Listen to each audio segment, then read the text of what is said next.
everyone. Welcome to the Sports Wave Network and Sports Corner with the Conn Man. I am your host, the Conn Man. And with me this evening, I have a very special guest. He goes by the name of Chuck Everson. Chuck, how you doing, my friend? I'm great. How are you, Mike? What's going on? Hey, I definitely wanted you back on the show because, first of all, I mean, you was exceptional, number one, and trying to take a little bit of your knowledge, let the viewers know a little bit more about you. You are a native of Long Island, graduated from Brentwood High School in 1982. Yep. Shortly after arrived at Villanova, where you was recruited by Rutgers, Syracuse, and other teams, but you decided to pick and choose Villanova. Can you let the viewers know why? Yeah, Rolly Massimino. I went to his camp and I saw him spoke as an eighth grader. I saw him speak as an eighth grader, and I was buying what he was putting down, Mike. I mean, the family stuff, all of those things turned out to be. Who knew? As a young kid, I was making probably the best decision of my whole life. Going to play for him, and the relationship that we had. Obviously there's the basketball relationship, but then that was only like this much of the relationship. And then I was with him right until his final breath, pretty much. I mean, so it was one of those things. We were very, very lucky to be associated with him and to have him as not only a coach, but a mentor, a friend, a confidant, and everything else. I know he meant a lot to you, and I've been watching your videos and your posts, and he was a character, to put it lightly, and along with many others during that Big East era, and we can talk about that a little while. But you then went on to Villanova, and you guys won the 1985 NCAA championship, and you guys were called the Cinderella team. Why do you think you guys were called the Cinderella team? I don't think it was as much as us being a Cinderella as Georgetown being that great. I mean, Georgetown, Patrick had been to the Final Four 3 out of his 4 years. They won the year before. They were dominant. They were the number 1 or number 2 team in the country the entire season with St. John's. And this was supposed to be their crowning achievement, their quote unquote dynasty. They were supposed to go back to back. Right. Everybody in the world thought they were going to win, and yes, absolutely. It wound up being the world's greatest April Fool's joke, Mike. Georgetown won April Fool's. Now, folks, for those of you who may not remember, going back a little bit in time, that Georgetown team had Pat Ewing, David Wingate, Billy Martin, some guy named Reggie Williams, Michael Jackson, and Horace Broadnax. And at the time when you guys played against them, I guess you were serious underdogs. And you guys had a guy by the name of Ed Pickney. Yeah. Kind of what I call a local guy, Dwayne McClain, though he's from Worcester. Harold Presley, Gary McClain, Harold Jensen, Mark Plansky. So overall, what was your feeling going into the game? Knowing that they just come off a championship, they want to have their send-off, as you call it. And what was the sentiment that you guys felt going into that game? Well, we were not afraid of them in any way, shape, or form. I mean, we had played them every year, and every year that I was at Villanova, we beat them once. So we hadn't beaten them up until that point, and ESPN ran the 2 games. That morning, they ran the 2 games that we played them that year. We lost one in overtime, I think, by 5, and we lost a 2-point game. So it was, we knew what to expect. It wasn't like if Memphis State played against them and had no idea of what kind of pressure they were going to get and what kind of intense defensive, stuff they were going to get. I mean, we knew what we were going to get. Gary McClain, our point guard, our field marshal, our field general, he took care of business with the basketball, didn't turn the ball over, and we knew that would happen because Gary's that type of guy, and he felt the pressure before. He felt the heat from these guys for his whole career. So, in that regard, I think that's what separated us from some of the other teams that they played against outside the conference. Now, what was it like once you guys won the championship and coming home? And what was the parade like? The atmosphere. Let the viewers know, because it was everything you see. It was everything you think it would be, Mike. I mean, it was. First of all, we get on the plane. Nobody slept. So everybody's crashed out on the plane, and there's a famous picture with Connolly Brown and Harold Presley, dead asleep, and in the middle of them is the championship trophy, had its own seat, and we get there. There's a couple thousand people at the airport, and we had no idea what was going on, and they whisk us onto these flatbed trucks. Next thing you know, we're going down Market Street. There's 100,000 or more people there, throwing confetti and stuff. It was wild, and you know how Philadelphia likes their championship teams, man. It's Philadelphia fans are very, very passionate fans, especially when it comes to their local teams. And fortunately for us, we were one of those, and it was like being a rock star. You couldn't go to a restaurant. You walk into a restaurant and people would stand up and start clapping, and you'd be asked to sign stuff, and the guy, somebody would come over to you and say, hey, your first 2 drinks are on that guy, your next 2 drinks, we got dinner, all that kind of stuff. It was wild. And you know what? You get to experience it. And I was fortunate and blessed enough to be able to experience that once in my lifetime.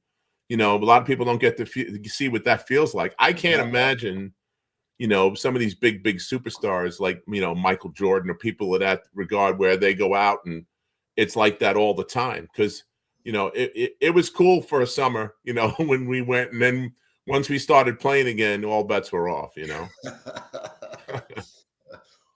What are your fondest recollections of playing for Villanova? More so the behind the scenes stuff with these guys. The group of us are very, very close to this day. We still get together. We still do things. I get on the phone with, pick a guy, and we're both laughing on the phone like we're 20-year-old kids again, and that to me is the part of this whole thing that I love the most. And I'm the guy that kind of keeps everything together, So it's one of those things that eventually you got to stop playing. Your body can't take it anymore, and that kind of thing. And Father Time is undefeated, and but the fun stuff doesn't have to end. And again, if you ask anybody on that team, they could tell you the score of the Georgetown game. That might be it. Any of the other games we played, nobody knows who scored, how many points, but I could tell you what happened on the bus ride to the Georgetown game, or I could tell you what happened. Right. So it's that kind of thing, and it's the camaraderie, it's the ball breaking, it's all of that, Now, you got drafted by the Utah Jazz. What was that experience like? It was a little bit of a shock, to be honest with you. My senior year, I didn't get a whole lot of run, let's be honest. But I'll tell you a funny story about that, Mike. Frank Layden was the head coach and GM for the Jazz at that point in time. So I'm at my future wife's aunt's house at a party, and that had nothing to do with, I wasn't even paying attention to the draft. And my mother called me and said, hey, you got to call Coach Layden. He wants to talk to you. He just drafted you in the 6th round of the draft. And I went, holy shit, you kidding me? So we get to the thing. And as it turns out, Frank was from Brooklyn, as my mother was. They went to the same high school. My mother's maiden name is Larson, crazy. And his name is Layden. And they were right next to each other in the high school yearbook. So the New York Times did a little piece on my mom. She got her 15 minutes of fame because her classmate drafted her son into the NBA. That's incredible. Yeah, pretty cool. And then I guess you had a short stint with the Jazz, and then you went to go play overseas. What was that like? It was different. I went to a couple of things. I went, what happened with the Jazz was I got to go to camp. I went to rookie camp. First, they they took me up to Kutch's. Back then, they had a lot of all-star games and stuff up at Kutch's Country Club in the Poconos. So Very they well said, known. right. There was some, the Maurice Stokes games were big-time games, So I got to go up there and play, and Mark Eaton, rest in peace. He was there, and Pearl Washington, and there was a bunch of pros there, and they had the old timers. I got to watch Oscar play and Bob Cousy, and they were still being able to fool around a little bit, and so that part was cool. And then I went to camp, and I worked with the guy named Pat Croce in Philadelphia. People from Philly know him as the King of Pain. Yes. So he had me in the greatest shape I probably have ever been in. And I didn't realize when you go to Salt Lake City, the altitude, you're way above sea level. And I walked across the street and I was gassed. And I'm going, what the heck? I didn't even know. I thought there was something wrong with me. So we get to practice, and there's Karl Malone, and there's, Thurl Bailey and Mark Eaton. So every day I had to guard those guys. Those guys would come to rookie camp every single day. So the first pick of the draft that year was Del Curry, Steph's dad, who could really shoot. Not as good as Steph, but he could really shoot the ball. So he was there, and we had a guy named Kerry Boagni from UCLA. We had a couple others that. So they kept, out of all the guys that were at camp, they had 5 of us come back to veteran camp, which I was one. There was 3 big guys. John Shasky was one who played at Minnesota, and I don't remember the other guy's name. But so we got asked back to veterans camp, which meant you were on the summer league team. Mm-hmm. So you got to do that, and then Frank called us in the office, and I give Frank a lot of credit for this. Frank called us in the office and said, "Hey guys, look, we just made a trade. We got rid of Adrian Dantley, okay, and we're gonna bring in Kent Benson, who had been in the league for 10 years. If you remember, he was on that 1976 Indiana team that went undefeated, right? Yeah. He was the guy that messed with Kareem, and Kareem knocked him out with over. Yeah, I remember that very well. Remember that? So Ken came in, and they go, look, you guys are all projects. We love you as people. We think you can, we think you have a future, but we don't have the time to work with you. We're going to bring Kent in because he's a 10-year veteran. Right. Nothing I could say about that. Now, Frank also said, hey, if you want to stay till the end, you're welcome to stay here till the end, and we'll cut you the last day.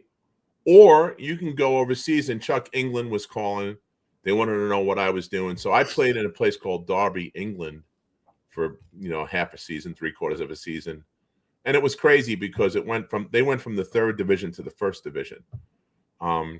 So they didn't have enough money to pay me, really. So they gave me a job in the company that owned the team. It was kind of a bullshit job, to be honest with you. It was really not doing anything, but it took up time. So I'm working 9 to 5. I get home, I eat, I change, and I'm at practice. But I didn't have time to work out because I was working, you know. So, you get out of shape pretty quick when you're not, and you didn't practice every day. It wasn't like here, you played on the weekends and you practiced like 2 or 3 times a week. That was it, So it was a little bit challenging in that regard. But it was fun. I had a good time. I got to see the country, and I got to walk in the steps of the Beatles. One of my teammates was from Liverpool. Ooh. So I took a full tour of Liverpool and saw that. And then I wound up in Casper, Wyoming, playing for Cassie Russell in the CBA, which was an experience. But there's nothing out there but cowboys and tumbleweed, man. I mean, I'm a New York guy, hell, I'm out there, and Brett Applegate from BYU was my roommate, and Brett was notorious for dunking on Mike Graham and Patrick Ewing on a game at the Cap Center, and which I have since teased the hell out of Mike Graham because Mike and I are pretty good friends now. Yeah. And anyway, so Brett was there, and there was a Perry Young from Virginia Tech, and we played against guys like Cozell McQueen and Brad Wright, and there was a lot of great players. It was really competitive league, but it was tough because they cleared out for the 2-guard, which was Perry Young, was a big, strong 2-guard. So they had, and so you had to be behind the slashes and the dashes, and it was difficult to rebound when you're standing at half court and he's taking a layup. I mean, I can only get there so quick, but it was fun. I mean, listen, I have no regrets over my career, however long it was. And, it's a lot of fun. And I was able to give, the best thing about it was I was able to give back to the kids in the neighborhood. I was able to give back to the kids that, my kids and kids that they knew that played. I coached for a long time. I coached both the boys and the girls. And we had different levels of success. And it wasn't really about that. It was like sharing the life lessons that Coach Massimino shared with us. Well, that's phenomenal. That's outstanding. Now, let me ask you a couple of questions. Sure. You said that you still remain very close to your former teammates. Yep. Talk about that a little bit. Talk about who you are in contact with and what it's like to be able to, like you said everything up together. What was that like? Or what is it like? It's like herding cats, to be honest. It's funny because I know more about these guys than they know about themselves. Right. Okay? I teased Harold Jensen. I got to call him 4 times before, if we got something that they want us to do. Like we got inducted recently to the Philadelphia Sports Hall of Fame. Wow. So I had to call. Thank you. I had to call Jens, I don't know, 4 times. On the 4th time, he figures, I better pick up, Harold Presley will say he's coming. He's going to be in, let's say we're going to be in Florida in West Palm. We were in West Palm Beach with Coach Mass, right? I'll be there. I got a coupon. I'm going to take a flight. I'm going to be. So he winds up in Gainesville, Florida, and calls us and says, "Hey, can you send a manager up to get us?" I said, "There's 4 hours from where we are, Prez." So each guy has their own thing, And it's funny because when I passed the baton off to somebody else because I was injured or I was ill or whatever, they go, "I don't know how you do this." But it's done. It's a labor of love. I love those guys. They're my brothers. And, we talk, I talked to a different guy. God, today alone, I talked to Brian Harrington and, I think Dwight Wilbur today, so, and then, Eddie calls me, I call him. I mean, all the guys talk, and, that part is great because you never lose that. And every conversation, Mike, ends with, "Hey, I love you, man. I love you, brother." Wow, that's cool. So which is great, and that's all 100% from Coach Mass. Outstanding.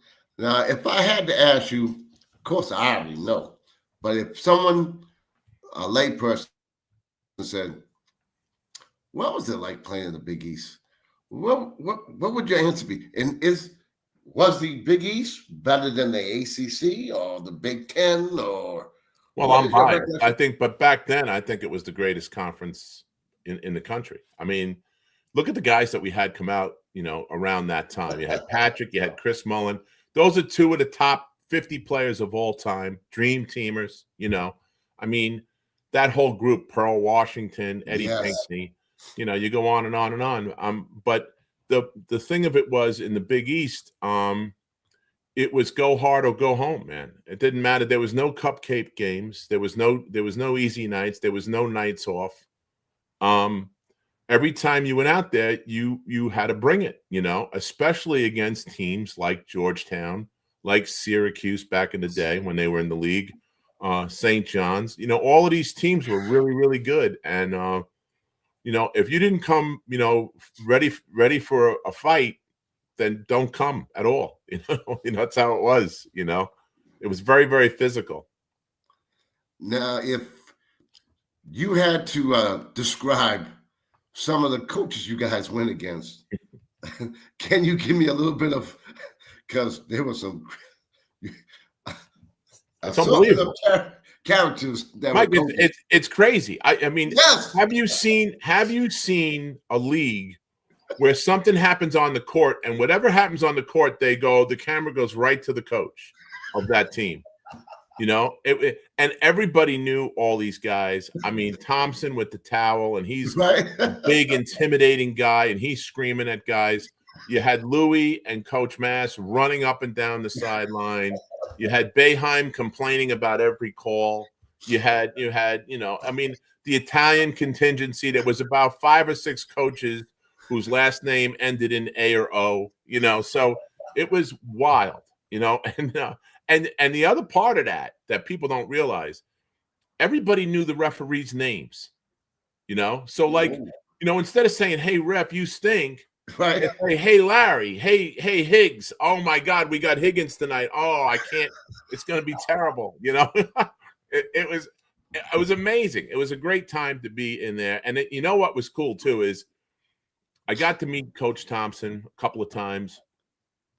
We interviewed Louis from his kitchen on our show, the Big East Rewind, and when he was 98 years old, and he's telling us stories that were unbelievable. I mean, that he could remember everything and everybody's name. He was still a character up until the day he passed away, And we've had everybody on, and to get to know these guys. In fact, I'll tell you a funny John Thompson story. So Connolly Brown and I were at the 18 Final Four, and we're sitting on the Riverwalk hanging out.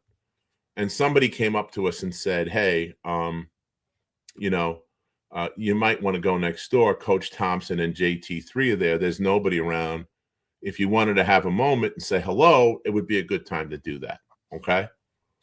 So CB and I, you say, "Hey, let's go. We'll take a ride. We'll take a walk over." We walk over. I go, "Hey, Coach, it's Chuck Everson. How you doing?" "Hi, Chuck." Connolly Brown says to him, "Hey, Coach, Connolly Brown, Villanova University, 1985 national champs. How are you?" So Thompson looks at me and goes, "Is he shitting me, Chuck? Does he really?" So I look at him. I go, "B, he knows who we are." I said, "Our names and our faces are etched in his brain." So Thompson goes, "Yeah, CB, I know who you are. You don't need to introduce yourself like that." And we're laughing. And Connolly was involved with law enforcement, and his job was to protect. One of his jobs was to protect the big sporting events from any terrorism happening at the event. So I said, "Coach, feel safe tonight. Know that this guy here is protecting you from terrorism right now as you sleep at night." So, and we took a great photo with him and his son, and we had a lot of laughs with him. But it was funny because Connolly went there, right in there, and just said, "Hey, Connolly Brown, 1985 national champs." So. Now, what I wanted to bring up even more so is that I follow you, of course, and I watch all your videos. For the viewers who may not, and I know you get a lot, talk about some of the guests you had, and talk about your show to begin with. Yeah. How they can check it out, how they can view it, because if they're fans like me, they will definitely tune in.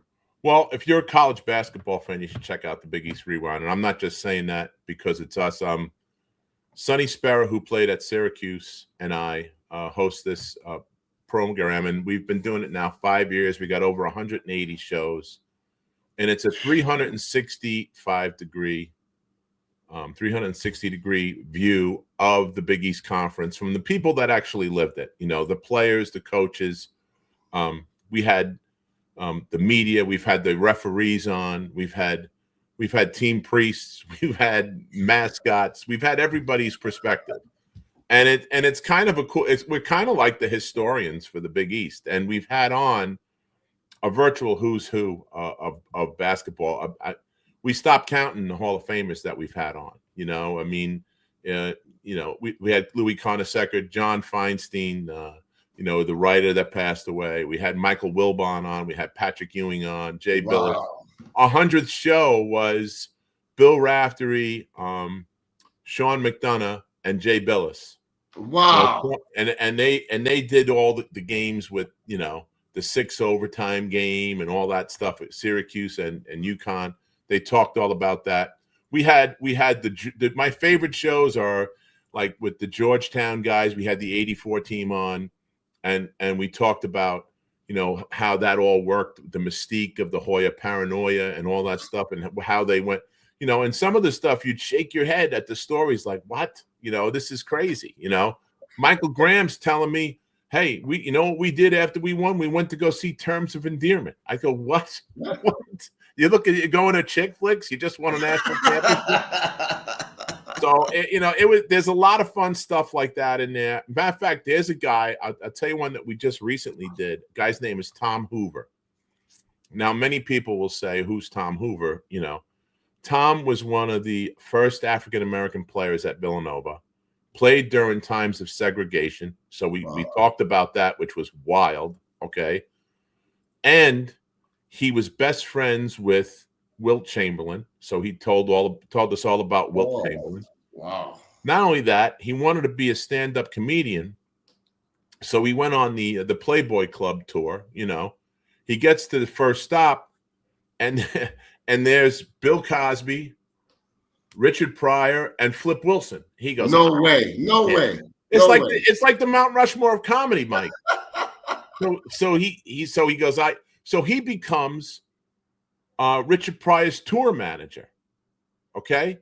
Then he gets a job with the Boxing Commission. All right.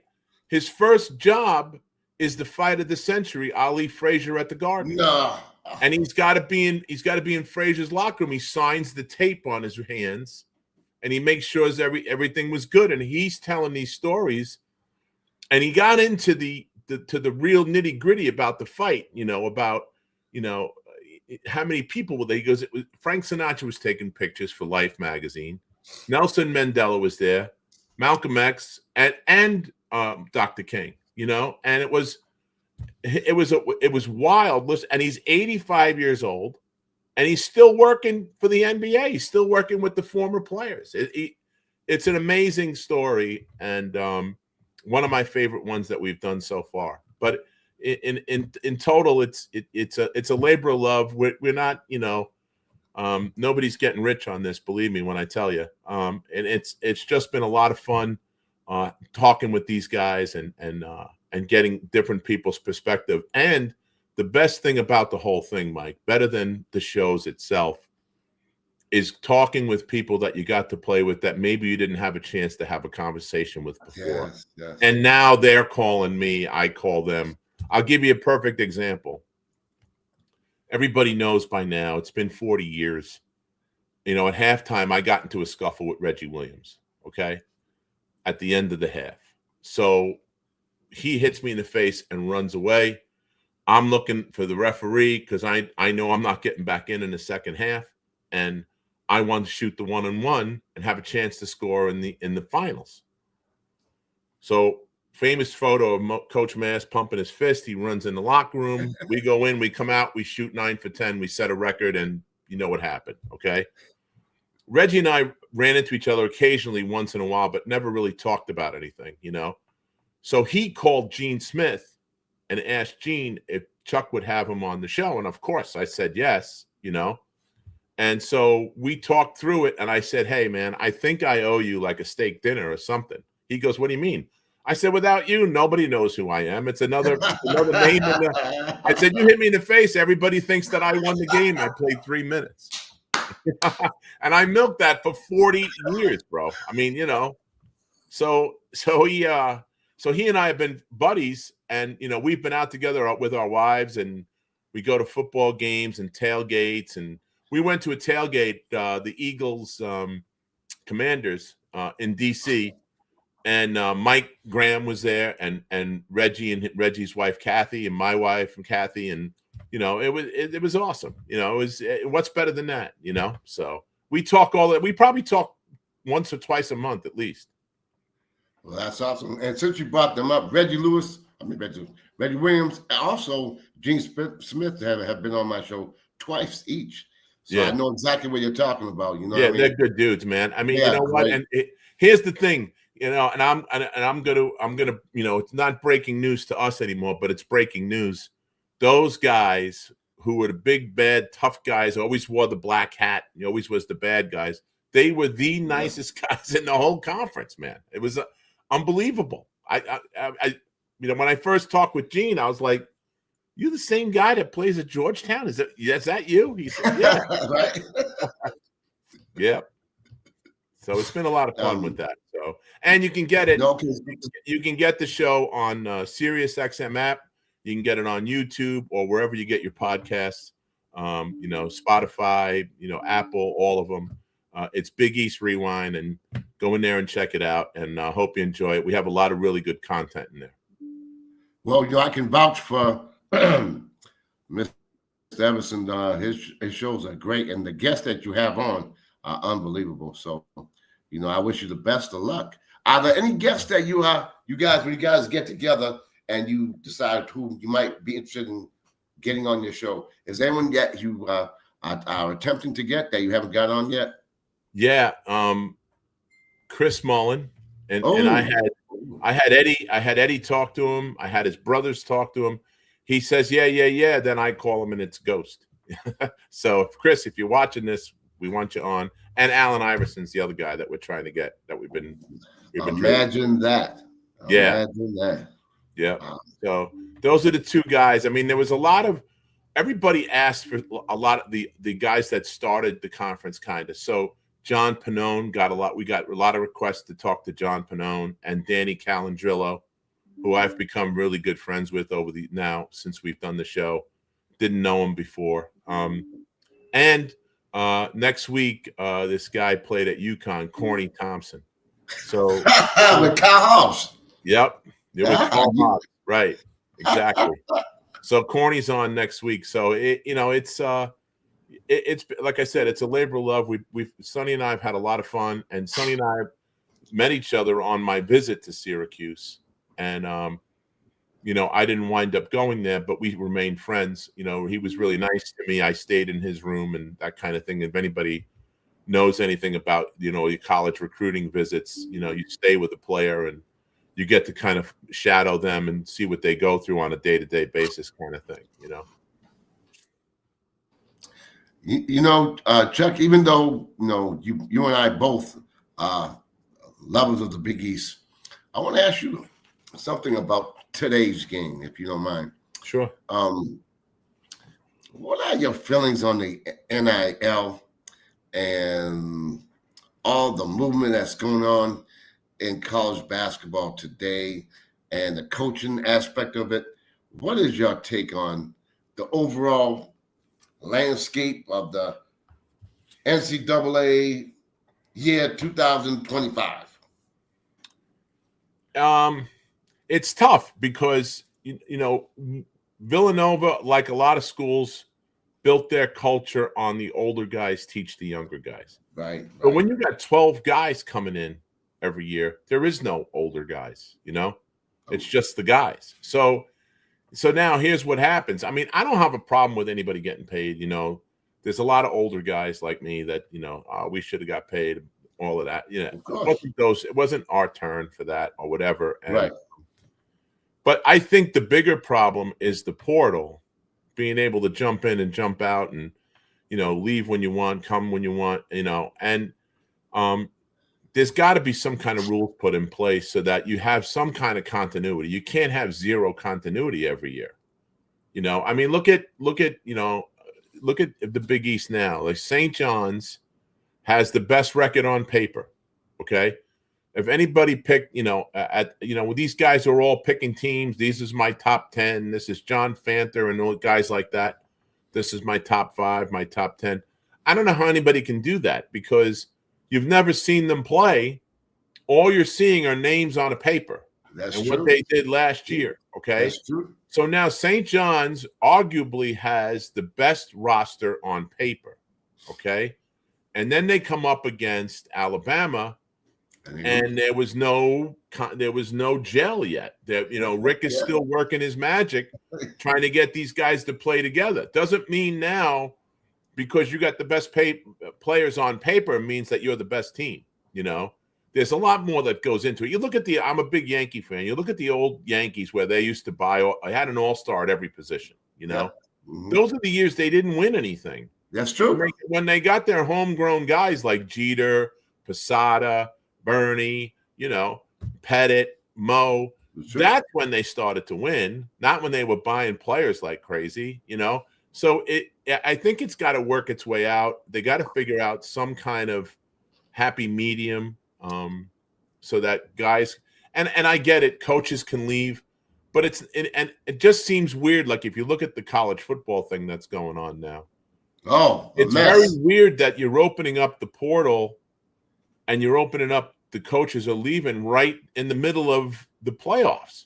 Makes no sense. Last year in basketball, a couple of guys left their teams as the tournament started. I don't understand it, and they were playing. It wasn't like they were, not playing, So it's very weird to somebody like me who's an old school guy, and I see things a certain way, and I don't think I'll ever get that. As much as you want to tell me the coaches leave and they come in and all these different types of things, I don't know. I'm looking at the Lane Kiffin situation. He was in a lose-lose situation. If he stayed, the people at LSU hated him. If he went there, the people at Ole Miss hated him. But then he went on and said, "I don't even know how much money I make." Yeah, okay. But we all know that. Yeah, I mean, every sportscast in the country told him how much he was making. He's on every. But and the fact that he's not allowed to coach his team. Yeah. Well, if he does, what do you think would happen? He'd be talking to them about, "Hey, you got to come with me next year." That's true too. So I guess they're going to do something about the time frames, the dates, and times. Somebody said something. I forget who it was. I think it was on ESPN. I think, they got to put some type of penalty in. If the guy leaves, okay, he shouldn't be able to recruit kids from that team, and then he can coach that team and go do his thing. The problem is, here's the problem, okay, and nobody said this way that I heard. All right. Signing day occurred 2 days after Lane left Ole Miss. So he left, after the Egg Bowl game, the day after or whatever, he left. Okay. Uh-huh. So now he had to go because LSU would have no coach. So which prospect would go to LSU where we don't even know who's going to be the coach? That's true. That's true. Okay, so it's a business. Everybody forgets. It's not, it's big money in the SEC. So I understand all the sides. There's just got to be a better way to skin a cat, I guess. I don't know. Now, Chuck, if you are a coach in this 2025 year, yep, and you know all about the NIL and the transfer portal, and you were talking about the continuity. How can you develop that as a coach? It's tough. You do a lot of joint things together as a group, off the court, because I think that's where if you look back at the teams that I was on, especially the '85 team, we did a lot of stuff together off the court, and I'm sure all these guys have set up excursions for these guys to do things together as a group, and you got to hang around each other. But you know what? Here's the thing, Mike. Let's be real, okay? You're making $300,000. I'm making $175,000, and my boys are telling me, "Hey, Mike's making $300. Why aren't you making $300? You should be making $300." So now, guess what? That's going to trickle down to the game, and I may look at you twice before I pass you the ball. You know what I mean? People don't talk about that either. But that's the real deal. I mean, you got to get to. I guess what it comes down to is you can't just recruit the most talented kid. You have to recruit a person that's a good kid, okay, that's talented, okay? And then develop and then while you're working with him, you have to talk to him about a plan to stay here. If you look at the Villanova team that won the 2 championships in 16, right? Jalen Brunson comes in with arguably the credentials of anybody. I mean, I put his credentials up against anybody when he came out of high school, okay? And what happens? He sits behind Ryan Archidiakono, okay? He didn't start, especially at the beginning. Right. Ryan was the starting point guard, and then he came in, and he got time. But, if it was so easily available for him, he would have been gone. Paul, he would have been gone. And I'm not saying he wouldn't be doing what he's doing today, but Jalen's not that guy. You know what I mean? He didn't let that bother him. He knew from talking with Jay Wright, because I know how Jay operates. I've seen him at practice and everything. And he has these conversations throughout the whole season about, hey, your turn's coming. This is what's going on. Listen, a guy like Mikal Bridges, who's tearing it up with the Knicks, right? Ooh. He redshirted. He was healthy. He was a healthy redshirt. He wasn't hurt. But they said to him, look, we think you need an extra year, and you're going to get here, and you're going to have the success, and you're going to just keep working.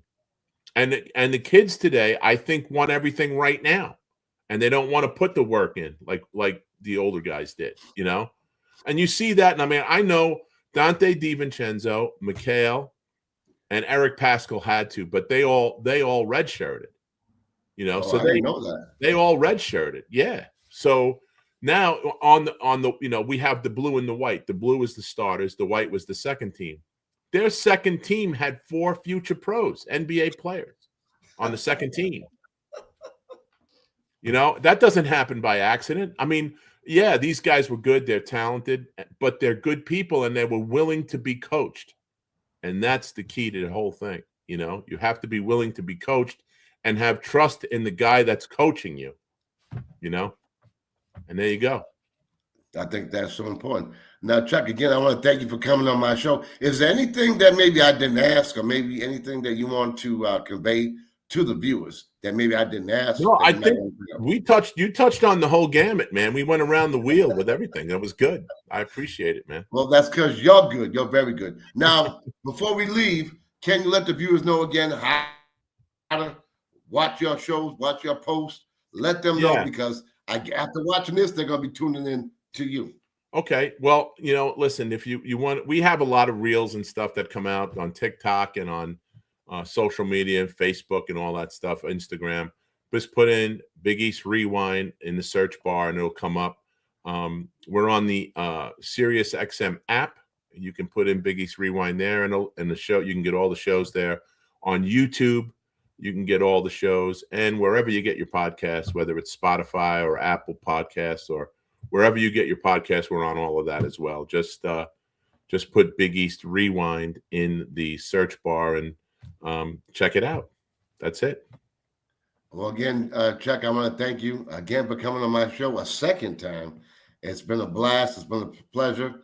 And I enjoy sitting down, talking with you about the Big East, about your experiences. And it's been an honor for me to have you on my show. So I just want to give you that thanks for coming on my show. Yeah, thanks for asking, Mike. Anytime, you know how to get me. So anytime you need me or you need me to help you out, try to help you with some guests or whatever, just let me know and, I'll hook you up. Chuck, thank you so very much. All right, man. Take care. Have a good night, Chuck. Thank you so much. Thanks, buddy. We'll be talking. Folks, that is the one and only Chuck Everson. And, this is the second time on my show, and it's been a pleasure because the man knows a lot. And I don't do my homework too much, but I did a little research on him. And, this man didn't have like the greatest collegiate career, but as you can tell, he's a good person. Everyone has the respect of him. And he still ended up getting drafted by the Utah Jazz. Do you know what I mean? And had a long career. And right now, he's doing some great things with his Big East Rewind. And he's having some of the great guests that he has, thankfully, he's going to probably help me out get some more of the Big East guests that he's had on the show, which I'm dying to get because a lot of times I don't really have the contacts that he has. I mean, he's in the heart of Philadelphia, New York. I mean, I'm in Massachusetts, so I don't have the contacts that he has. But anyway, folks, I want to thank you for tuning in to another show of Sports Corner with the Conn Man on the Sports Wave Network. As you can tell, I'm a little under the weather, but show must go on. I want to thank you guys for coming on. Check us out next week. We're going to have another great show. So, people, if you're in the north, it's cold as you know what. So anyway, take care. God bless. Stay safe and stay warm. Hopefully, I'll see you guys next week. Take care and God bless. Thank you.